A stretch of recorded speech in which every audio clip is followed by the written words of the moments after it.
দুই পরমাণু শক্তিধর দেশের অবস্থান।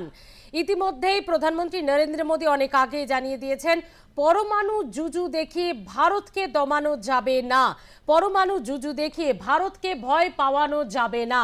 পরমাণু শক্তিধর দুই দেশের অবস্থান, পাকিস্তানকে কড়া বার্তা প্রধানমন্ত্রী নরেন্দ্র মোদীর। পরমাণু জুজু দেখিয়ে কিচ্ছু হবে না, পরমাণু জুজু দেখিয়ে ভারতকে ভয় দেখানো যাবে না, মন্তব্য প্রধানমন্ত্রীর।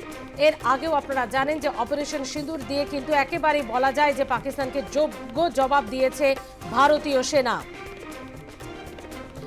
বিএসএফ জওয়ান, তারই মধ্যে পূর্ণম সাউ তিনি বাড়ি ফিরছেন, এই একটি ভালো খবর যেমন রয়েছে, অন্যদিকে কিন্তু ইতিমধ্যেই জানা যাচ্ছে যে পরমাণু শক্তিধর দুই দেশ, তার বিরুদ্ধে কার্যত যেভাবে ভারত সোচ্চার হয়েছে পাকিস্তানের বিরুদ্ধে, শুধু তাই নয়, বারবার পাকিস্তানের সেনা থেকে শুরু করে পাকিস্তানের প্রধানমন্ত্রী বা মন্ত্রী গোষ্ঠী যারা বারবার ভারতকে ভয় দেখানোর বিভিন্নভাবে চেষ্টা করছে, কড়া বার্তা দিলেন প্রধানমন্ত্রী।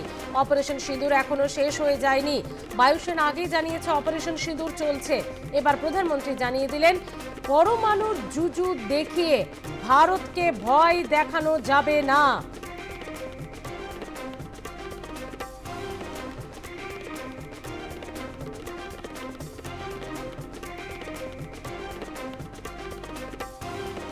পরমাণু শক্তিধর দুই রাষ্ট্রের অবস্থান, পাকিস্তানকে কড়া বার্তা প্রধানমন্ত্রী নরেন্দ্র মোদী।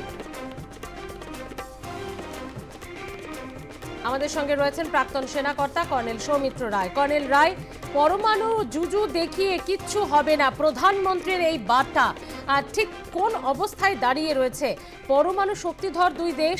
তো ভারতের এই প্রতিক্রিয়া বা প্রধানমন্ত্রীর এই বার্তা কতখানি গুরুত্বপূর্ণ?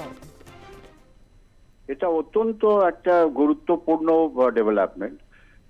আগে এই পরমাণু নিয়ে কিন্তু আমাদের প্রধানমন্ত্রী কোন রকম কথা বলেনি, এবারে উনি বললেন। এর একটা কারণ আমি বুঝতে পারছি যে কিরানা হিলস, যেটা পাকিস্তানের একটা বড় পরমাণু অস্ত্র, আন্ডারগ্রাউন্ড পরমাণু অস্ত্র রাখার একটা এরিয়া ছিল, সেই এরিয়ার যে একটা এন্ট্রি আর একটা এক্সিট পয়েন্ট আছে। এন্ট্রি পয়েন্টটা হচ্ছে যে যেখান থেকে ওই টানেল, ওর মধ্যে একটা টানেল নেটওয়ার্ক সিস্টেম আছে, যেখানে 40 থেকে 45টা টানেল খোদা আছে। কিছু টানেল ভার্টিক্যাল, কিছু টানেল হরিজন্টাল। সেটা মেইনলি নিউক্লিয়ার ওয়ারহেড রাখার জায়গা। যে চাইনিজ যে মিসাইল গুলো আছে, এম সিরিজের মিসাইল, যেগুলোকে পাকিস্তান ঘড়ি, হাপ্তা ইত্যাদি নাম দিয়ে রেখেছে, সেই মিসাইল গুলো ওখানে এনে ওই মিসাইল গুলোর ওপরে এই পরমাণু ওয়ারহেড লাগানো হয়। তারপর আন্ডারগ্রাউন্ড টানেলের সিস্টেমে এই একটা লিঙ্ক আছে, যেটা 25 থেকে 30 কিলোমিটার দূরে সারগোদা এয়ারফিল্ডের। সারগোদা এয়ারফিল্ড হচ্ছে পাকিস্তানের সব থেকে বড় ফাইটার বম্বার এয়ারফিল্ডের একটা স্টেশন।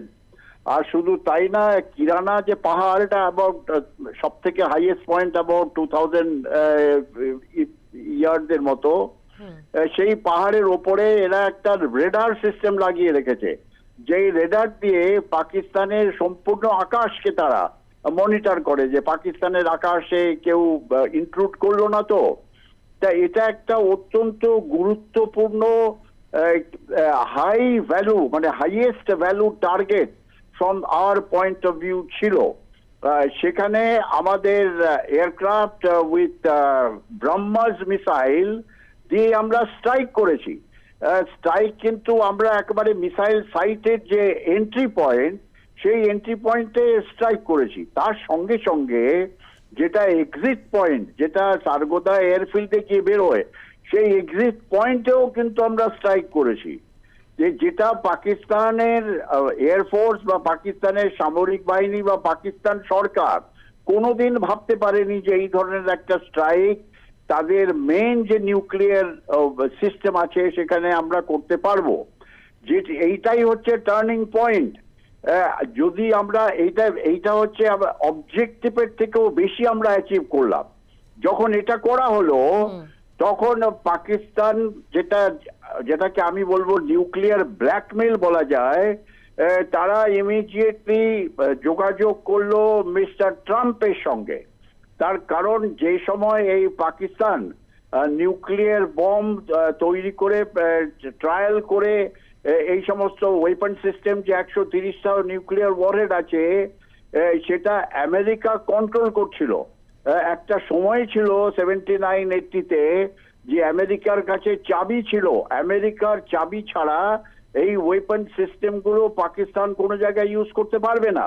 এখন আমি জানি না সেটা আছে কিনা, কিন্তু তবুও আমেরিকাকে বলা হলো যে এইভাবে নিউক্লিয়ার এর যে আমাদের সিস্টেম তার মধ্যে ভারতবর্ষ স্ট্রাইক করেছে, আমরা খুব ওয়ারিড।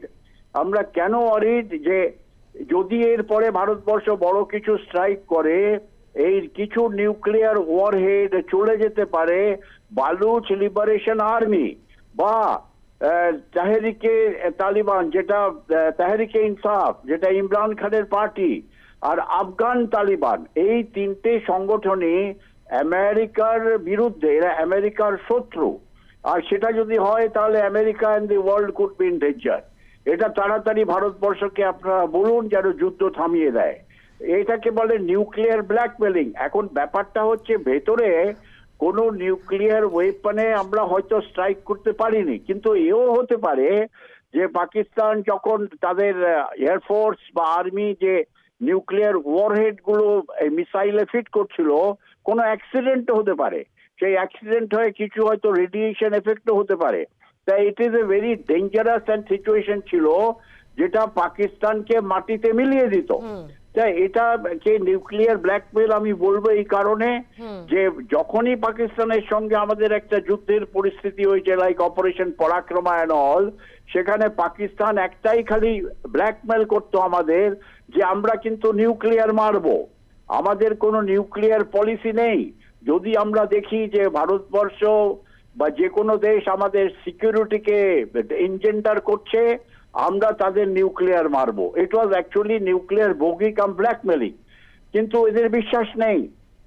আসিম মুনির এরকম একজন কট্টর ইসলামিক পার্সন বা পার্সোনালিটি, যে তার যদি দেওয়ালে মাথা ঠুকে যায় তার কাছে দুটোই অপশন থাকবে, হয় সে নিজেকে সুইসাইড করবে, না হয় যে ওই ওয়েপন সিস্টেম। দেখো যখনই একটা কোনো দেশে কোনো রকম ওয়েপন সিস্টেম থাকে সেটাকে ইউজ করার কোনো না কোনো সুযোগ খুঁজে তারা, সেটা আমরা একদম টোটালি উড়িয়ে দিতে পারি না। যার ফলে আমাদের প্রধানমন্ত্রী রাইটলি বলেছেন যে নিশ্চয়ই পাকিস্তানের এই নিউক্লিয়ারের ব্যাপারটা নিয়ে জন্যই এই সিজফায়ারটা হলো, আর পাকিস্তানকে একটা কারেক্ট মেসেজ দেওয়া হলো যে তোমরা এবারে যদি নিউক্লিয়ার ব্ল্যাকমেইল ইত্যাদি করতে চেষ্টা করো ভারতবর্ষকে, তোমাদের কিন্তু আমরা মাটিতে মিলিয়ে দেবো। ঠিক, ধন্যবাদ কর্নেল রায় আমাদের সাথে কথা বলার জন্য। পরমাণু শক্তিধর দুই দেশ এবং যা পরিস্থিতি দাঁড়িয়েছে তাতে প্রধানমন্ত্রীর এই বার্তা অত্যন্ত গুরুত্বপূর্ণ বলে মনে করছেন প্রাক্তন সেনা কর্তারা।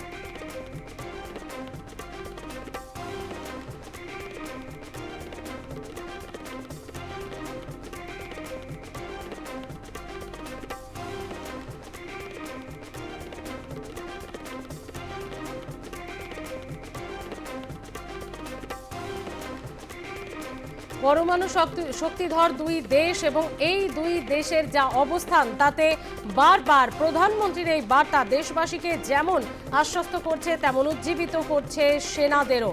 বীর জওয়ান যারা যারা অতন্দ্র প্রহরায় এখনো গোলা বারুদের সামনে বুক চিতিয়ে ভারতবর্ষকে রক্ষা করছে, সেই সেনাদের প্রশংসা যেমন তিনি করেছেন, তেমনি এই মন্তব্যগুলি অত্যন্ত গুরুত্বপূর্ণ রাখে সেনার মনোবল চাঙ্গা করতে মনে করছেন প্রাক্তন সেনা কর্তারা। এবং অবশ্যই যারা বিপক্ষে রয়েছে বা যারা অন্য দিক থেকে ক্ষতি করার চেষ্টা করছে ভারতবর্ষের, সেই দেশগুলিকেও একটা কড়া বার্তা দেওয়া যায় এই সমস্ত মন্তব্যে।